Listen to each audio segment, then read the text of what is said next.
in this short intervention, I would simply like to highlight a number of trends which justify the initiative, a number of trends that we observe in the world of work.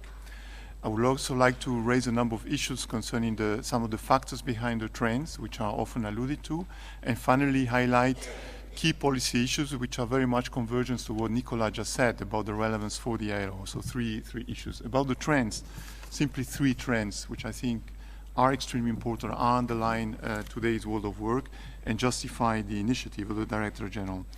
The first trend is that with ups and downs, the world economy is simply unable to produce enough jobs to satisfy the growing incorporation of people in the labor market.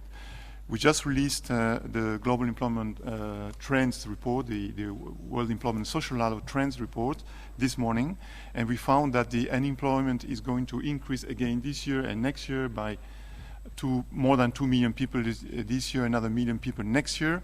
And certainly there is a growing gap between the number of people that enter each year the labor market and actually the ability of the economy to create enough jobs with disproportionate effects on women and on young people. In addition, the nature of the jobs in question is changing, and we observe something which is relatively new and probably new, entirely new since the Second World War, which is that the type of jobs that are created are not just driving a gap between unskilled and skilled, but within the skilled, there's growing demand for work which requires non-routine tasks, which cannot be easily automatized, and a lower demand for skilled work, which can be replaced by some sort of numerical algorithm. This we observe. It's not something and we can predict that this will shape the future of work. So an inability of the world economy to create enough jobs, and in addition, a major change in the skill composition of the demand for jobs. That's the first trend, a first fact. A second fact is even deeper than the first, even more fundamental and more radical in terms of the change. It has to do with the employment relationship. There seems to be a change in the employment relationship. It used to be that in advanced economies, the standard employment relationship would prevail with full-time, stable employment in a single location being the dominant form of employment within an enterprise and dependent workers. This is less and less the case in advanced economy, where there is an increase in part-time, voluntary, involuntary, an increase also in other forms of work which are dependent on not false self-employment, real self-employment, own account work, different types of dependent employment relationships, so the major diversification. In the case of emerging and developing countries, it used to be that there was a long-term trend to catching up vis-à-vis advanced economies in the employment relationship. That long-term trend also has slowed down. And we see vulnerable employment, informal employment remaining broadly constant or even increasing in some developing countries, unlike, again, the past relationship, which was one of convergence. So emerging and developing countries found their own way and not necessarily converging towards the standard employment relationship, and advanced economies moving out of the standard employment relationship. So this is a second important pattern, which is completely different compared to the last several decades. A third pattern, a third fact, has to do with the distribution of the incomes from work.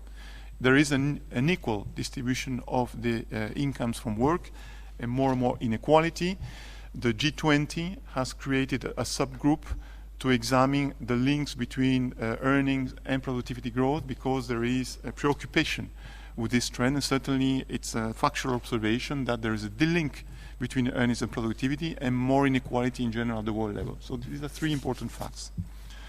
Among the factors, and there will be, I'm sure, much more discussion, I simply put question marks about some of the possible factors, which again justify the initiative because this is complex. The first one, obviously, is new technology. There is a lot of discussion about that, robotization, automatization, etc., and the role of new technology, of course, in explaining changes in the world of work, and certainly it's a factor. It's leading to something which happened before in earlier ways of technology, which is a creative destruction process, jobs created in sectors where there are benefits and new opportunities, from the care economy to a number of other services, the green economy, etc. But of course there are challenges in sectors and tasks where technology replaces employment, of course. A second factor is much more fundamental, important, and far-reaching, and not entirely understood. It has to do with the fragmentation of production, which is facilitated by globalization, etc., and is of universal reach. It's not just advanced economies or developing countries, just every country, and concerns everybody. The fact that it is possible to produce in different locations, in different places, through a fragmented process. And this, of course, may justify, may explain to some extent the change in the employment relationship, of course, and even the emerging of new forms of work which transit outside the enterprise, directly from the provider of services to the customers. I think this is a very important phenomenon. At the top of this fragmentation, there is a specific role of the financial system, and corporate governance is changing a lot as well, and the role of finance is not only in financial markets, but also within the real economy, within enterprises where finance plays an increasing role. Final factor has to do with the ability of policies to react to these trends, so to the changes that happen.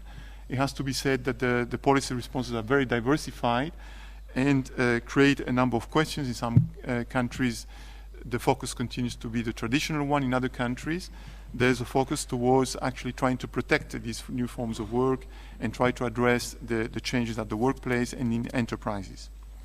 The final is about the policy questions, which of course will lie very much at the heart of the initiative. What does this mean for the future of social protection? It is of course a crucial pillar not only of the ILO, but I think a universal agenda in Sustainable Development Goals.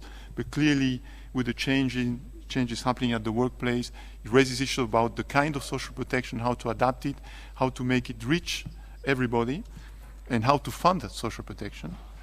Second question mark, what about employment regulations in these increasingly diversified workplace, how to protect people and at the same time address new opportunities arising from these new trends in technology, in fragmentation, and new business opportunities.